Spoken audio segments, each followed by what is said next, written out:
option hedging की तरा सुब पार्ट से देखोई अनोबा स्ट्रेटजी को सेलर की होइना नत्रग ऑप्शन राइटर की खोगी स्ट्रेटजी में जिंगमिन से आइरिबे स्ट्रेटजी की ममिंगना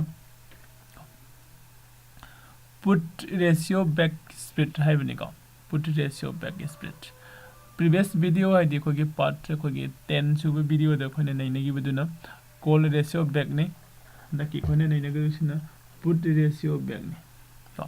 हाइरिबे की खोगी पुट रेशियो बैक हाइरिबे की खोगी स्ट्रेटजी को ऑप्शन की स्ट्रेटजी से क्रम स्ट्रेटजी नो कमाइन तबनो खोई जिंगमिन से को हाइरिबे स्ट्रेटजी से खोने लाकदोइसी कइनो हाइरगदी फर्स्ट कोई जस्ट एग्जांपल की ओइना इंडेक्स को निफ्टी 50 दे सेलेक्ट तौरे निफ्टी 50 दे सेलेक्ट तौर मतुंग द ऑप्शन चेन द लेरे ऑप्शन चेन द लागा हजे लेरिबो निफ्टी 50 की मार्केट की स्पॉट प्राइस 17800 ने 17500 को 17800 ओरिबो खोगी निफ्टी 50 की स्पॉट प्राइस है सिदा कोई संगसिन लगा का पुट ऑप्शन द कोई सेल लमा पुट ऑप्शन द कोई सेल लमा हना तौसे का पुट ऑप्शन द कोई सेल तौरे पुट ऑप्शन द सेल तौरे ने केने ने केटा कोई पुट ऑप्शन द सेल तौ मतन मागी पे ऑफ चार्ट ना हाइसे कइनो जिंगसे कोइना पुट ऑप्शन द सेल तौरगदी का मार्केट से इन पामी से कइनो आगी मार्केट की व्यू से बुलिश मार्केट ओइबा पामने वेदे अप ट्रेंड को पुल ऑप्शन से अखोना खंगी से पुल ऑप्शन से मार्केट अखोगी अंडरलाइंग एसेट की मागी मार्केट की प्राइस ना डिक्रीज तौरको मतमदा पुल ऑप्शन की प्राइस दे इंक्रीज तौवे हाइबने को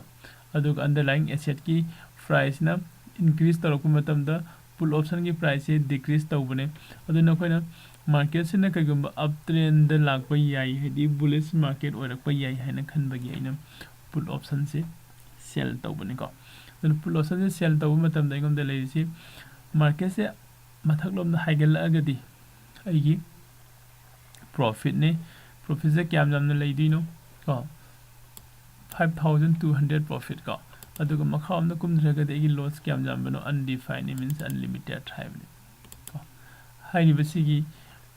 ट्रेड से लव मतमदा 80,000 है अराउंड 1 लाख की कनोसी अमाउंट से फंड से आइगी ट्रेडिंग अकाउंट द लेबा मथौ ताई को हाइबसी की ट्रेड से सु खोइना को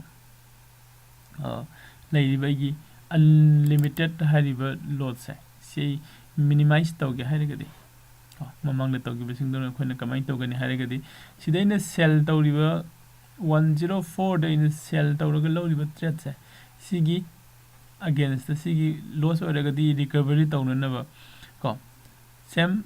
पुट ऑप्शन द बाय तौसे पुट ऑप्शन द खोय कदाय द बाय तौदिनो हारगदी आउट द मनी द पुट ऑप्शन की हजि हजि लेरिबा को एट द मनी सिदगी आउट द मनी द 200 लाख पिरो अदुगा 200 लाब मतुंग द खोय आउट द मनी द कनोमा बाय तौसे को अदि 17800 तगी 200 को आउट द मनी द लागदी को 17600 सिदा कोई बाय तौरे को बाय तौर मतुंग देगी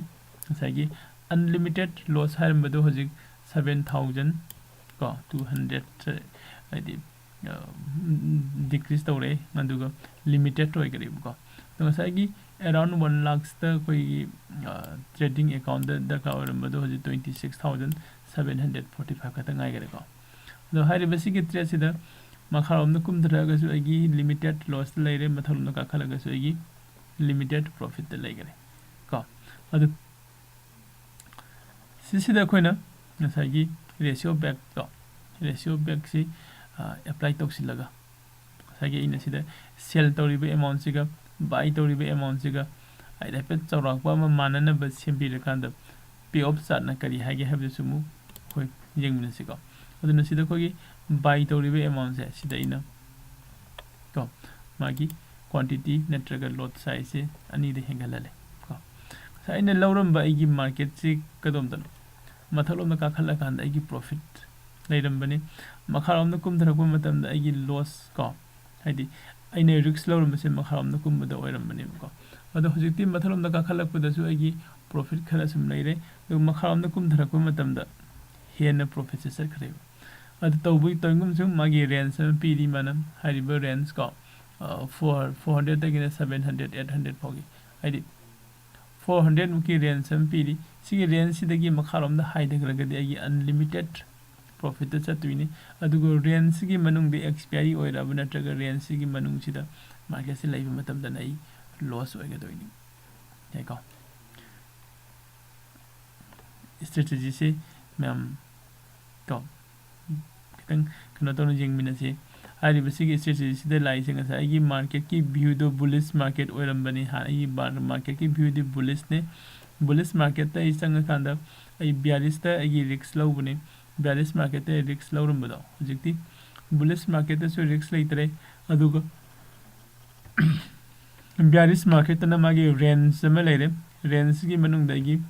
ꯂꯣꯁꯇꯣ ꯂꯩꯔꯅꯤ ꯔꯦꯟꯖꯁꯤꯗꯒꯤ ꯃꯈꯥꯔꯣꯝꯗ ꯑꯃꯨꯛ ꯍꯥꯏꯊꯈ꯭ꯔꯒꯗꯤ ꯑꯩꯒꯤ ꯃꯦꯛꯁꯤꯃꯝ ꯄ꯭ꯔꯣꯐꯤꯠ ꯑꯃꯨꯛ ꯆꯠꯈꯤꯕꯅꯦꯕ ꯑꯗꯨꯒ ꯑꯩꯒꯤ